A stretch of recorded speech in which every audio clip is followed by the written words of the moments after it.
Jonathan, hello. Thank you very much for speaking with us. I'll start.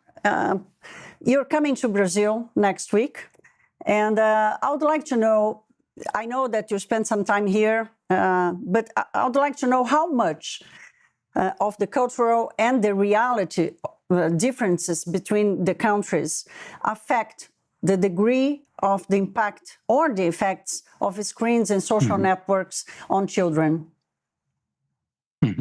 No, thank you for that question. I'm very much looking forward to my return to Brazil.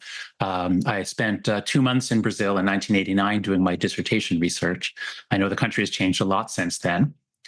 What we're finding is that all around the world, young people used to be much happier than middle-aged people, but now all around the world, young people are less happy and much less happy than they were. So that we know from research by David Blanchflower is across the whole globe.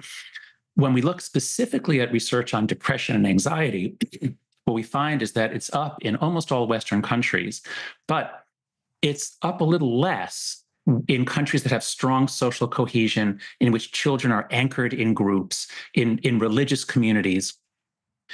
So there are definitely cultural variables that affect the extent of the mental health crisis, but the crisis appears to be hitting the great majority of Western countries.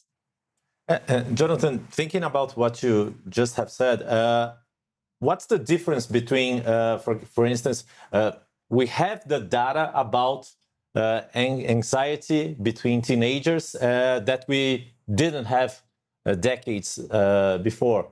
How much are we and health services paying attention to that they didn't decades ago, 50 years ago, maybe, for example? No.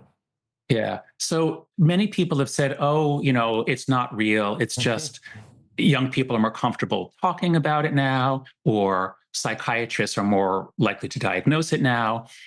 Many people have suggested that this is not a real epidemic, but that's wrong. And there's several reasons why I'm confident in that. The first is that all of the different forms of data show the same graph. So when we look at self-report data from teenagers, we have very good data in the United States going back to the 1970s. So we see no real ups or downs, no real change from the 1990s to 2010, even 2011, there's no sign of a change. And then all of a sudden, the numbers start going up very, very quickly around 2013, 2012, 2013, numbers go up. And that happens in many, many countries at the same time. And if it was just changes in how we diagnose things, well, then we wouldn't see it being flat until 1 year and then suddenly going up. Even more importantly, when we look at behavior that is not self-reported, that is not even diagnosed, things like self-harm. In America, we have very good data on who goes into a hospital and why. And so we can see the percentage of teenagers who go into a hospital because they harmed themselves. Usually they cut themselves with a sharp object, they're bleeding, their parents rush them to the hospital.